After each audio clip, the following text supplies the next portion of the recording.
ಪ್ರಯಾಣ ಮಾಡುವಂತ ಸಂದರ್ಭದಲ್ಲಿ ಒಂದು ಸಣ್ಣ ಸುಳಿವು ಸಾಕು ಪತ್ತೆ ಹಚ್ಚಕ್ಕೆ. ಅಂಥದ್ದೇ ಒಂದು ಪ್ರಕರಣ ಬೆಂಗಳೂರಿನ ಪೊಲೀಸರು ಮಾಡಿದ್ದಾರೆ. ಅದ್ಭುತ. ಸೊ ಹಿಟ್ ಅಂಡ್ ರನ್ ಕೇಸ್ಗೆ ಸುಳಿವನ್ನ ನೀಡಿದ್ದು ಹಸುವಿನ ತಲೆಯ ಚಿತ್ರ. ಹಸುವಿನ ತಲೆಯ ಚಿತ್ರವನ್ನ ಹಿಡಿದು ಅಪಘಾತವನ್ನ ಪತ್ತೆ ಹಚ್ಚಿದ್ದಾರೆ ಸಂಚಾರಿ ಪೊಲೀಸರು. ಸೊ ಅದ್ಭುತವಾಗಿರುತ್ತೆ ಇಂತಹ ಕಾರ್ಯಾಚರಣೆಗಳು. 4 ತಿಂಗಳ ಹಿಂದೆ ನಡೆದಂತ ಅಪಘಾತ ಪತ್ತೆ ಹಚ್ಚಿ ಚಾಲಕನನ್ನ ಈಗ ಬಂಧಿಸಿದ್ದಾರೆ. ಜನವರಿ 13ರಂದು ಮಾಳಗಾಳದ ಅಂಡರ್ ಪಾಸ್ ಬಳಿ ನಡೆದಿತ್ತು ಹಿಟ್ ಅಂಡ್ ರನ್. ಬೈಕ್ಗೆ ಡಿಕ್ಕಿ ಹೊಡೆದು ಪರಾರಿಯಾಗಿತ್ತು ಅಪರಿಚಿತ ವಾಹನ.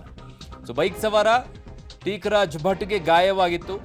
ಹಿಂಬದಿ ಸವಾರ ದಿನೇಶ್ ಭಟ್ಗೂ ಕೂಡ ಸಾವನ್ನಪ್ಪಿದ್ರು ಅವರು.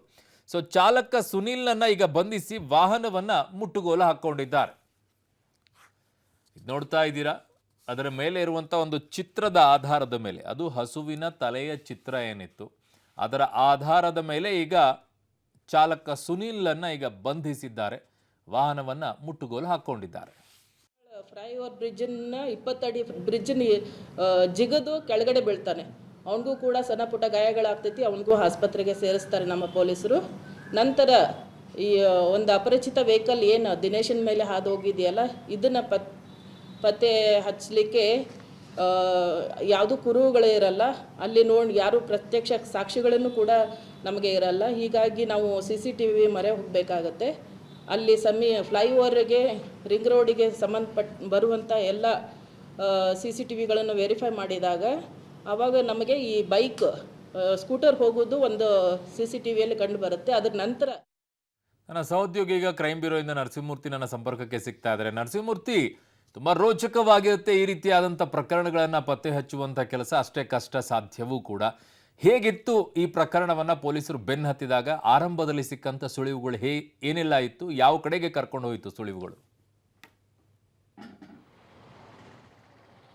ಅರುಣ್ಣ, ಜನವರಿ 13ನೇ ತಾರೀಕು ಬೆಂಗಳೂರಿನ ರಿಂಗ್ ರಸ್ತೆಯ ಮಾಳಗಾಳ ಬಳಿ ಟೀಕಾರಾಮ್ ಭಟ್ ಮತ್ತು ದಿನೇಶ್ ಭಟ್ ಅಂತೇಳಿ ಇಬ್ಬರು ಸ್ನೇಹಿತರು ಬೈಕ್ನಲ್ಲಿ ಹೋಗ್ತಿರ್ತಾರೆ. ಈ ಸಂದರ್ಭದಲ್ಲಿ ಹಿಂದಿನಿಂದ ಬಂದಂತಹ ಅಪರಿಚಿತ ವಾಹನ ಕ್ಯಾಂಟರ್ ಬೈಕ್ಗೆ ಡಿಕ್ಕಿ ಹೊಡೆಯುತ್ತೆ. ಆ ಸಂದರ್ಭದಲ್ಲಿ ಹಿಂಬದಿ ಸವಾರನ ಮೇಲೆ ಅದೇ ಕ್ಯಾಂಟರ್ ಹತ್ತಿದ ಪರಿಣಾಮ ದಿನೇಶ್ ಭಟ್ ಸ್ಥಳದಲ್ಲೇ ಸಾವನ್ನಪ್ತಾನೆ. ಈತ ಹಿಟ್ ಅಂಡ್ ರನ್ ಮಾಡಿ ಕ್ಯಾಂಟರ್ ಚಾಲಕ ಎಸ್ಕೇಪ್ ಆಗಿರ್ತಾನೆ.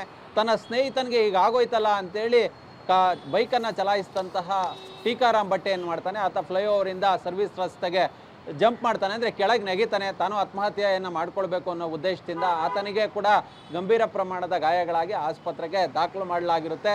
ಆದರೆ ಪ್ರಕರಣದಲ್ಲಿ ಯಾವುದೇ ಸುಳಿವು ಸಿಕ್ಕಿರೋದಿಲ್ಲ. ಈಗಾಗಲೇ ಜನವರಿ 13ನೇ ತಾರೀಕು ನಡೆದಿದ್ದು. ಆ ಒಂದು ಕ್ಯಾಂಟರ್ ಮೇಲೆ ಒಂದು ಹಸುವಿನ ಚಿತ್ರ ಇರುತ್ತೆ. ಆ ಹಸುವಿನ ಚಿತ್ರವನ್ನು ಅವರು ಅಡ್ವರ್ಟೈಸ್ಮೆಂಟ್ಗೆ ಅಂತೇಳಿ ಯಾವುದೋ ಒಂದು ಫೀಡ್ಸ್ ಕಂಪನಿಯ ನೇಮ್ ಬೋರ್ಡ್ನಲ್ಲಿ ಆ ಹಸುವಿನ ಚಿತ್ರವನ್ನು ಹಾಕಲಾಗಿರುತ್ತೆ. ಆ ಅರ್ಧ ಮುಖದ ಹಸುವಿನ ಚಿತ್ರವನ್ನು ಹಿಡ್ಕೊಂಡು ಪೊಲೀಸರು ಎಲ್ಲಿದೆ ಈ ಕ್ಯಾಂಟರ್ ಅನ್ನೋ ನಿಟ್ಟಿನಲ್ಲಿ ಎಲ್ಲ ಕಡೆ ಹುಡುಕಾಟವನ್ನು ನಡೆಸ್ತಾರೆ. ಅಕ್ಕಪಕ್ಕದ ಜಿಲ್ಲೆಗಳಲ್ಲಿ ಕೂಡ ಹುಡುಕಾಟವನ್ನು ನಡೆಸ್ತಾರೆ. ಆಗ ಒಂದು ಮಾಹಿತಿ ಸಿಗುತ್ತೆ, ಇಂಥ ಕಂಪ್ನಿಗೆ ಸೇರಿದಂತಹ ಬಸ್ ಇದು, ಕ್ಯಾಂಟರ್ ಇದು ಅನ್ನೋದು. ಆ ಕ್ಯಾಂಟರನ್ನು ಹುಡುಕ್ತಂತಹ ಸಂದರ್ಭದಲ್ಲಿ ಕ್ಯಾಂಟರ್ ಮಂಡ್ಯದ ಒಂದು ಹಳ್ಳಿಯಲ್ಲಿ ತುಂಬ ದಿನಗಳಿಂದ ಹೊರಗೆ ತೆಗೆಯದೆ ಅಲ್ಲೇ ನಿಲ್ಲಿಸಿರ್ತಾರೆ ಅನ್ನೋ ಮಾಹಿತಿ ಸಿಗುತ್ತೆ.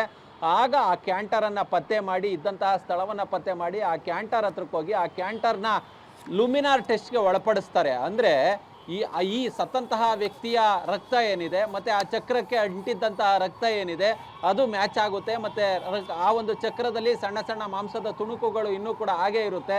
ಇದೆಲ್ಲವೂ ಕೂಡ ಲುಮಿನಾರ್ ಟೆಸ್ಟ್ನಲ್ಲಿ ಪಾಸ್ ಆಗುತ್ತೆ. ಹೀಗಾಗಿ ಇದೇ ಕ್ಯಾಂಟರ್ ಡಿಕ್ಕಿ ಹೊಡೆದಿದ್ದು ಅನ್ನೋ ಒಂದು ಕನ್ಫರ್ಮ್ಗೆ ಕಾಮಾಕ್ಷಿ ಪಾಳ್ಯ ಸಂಚಾರಿ ಪೊಲೀಸರು ಬರ್ತಾರೆ.